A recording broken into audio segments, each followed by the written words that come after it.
Hi, today we're going to teach you on how to change your name on YouTube. Before we start, please don't forget to like and subscribe. Now let's begin. The first thing that we need to do here is to head on over to the top right of our screen, near our banner or in our logo, and from there click on that and click on View Your Channel. And after that, click on Customize Channel. It will take some time to load, and from there what we need to do here is to click on Basic Info.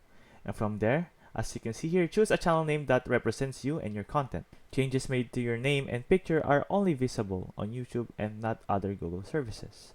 You can change your name twice in 14 days. So as you can see here, that's simply, let's say that we're just going to simply add the number 1 to our name and click on Publish. And from there, it will take time to load, and eventually, your name will be changed. As you can see here, the number 1 has been added to my name. I hope this video helped, and thank you for watching.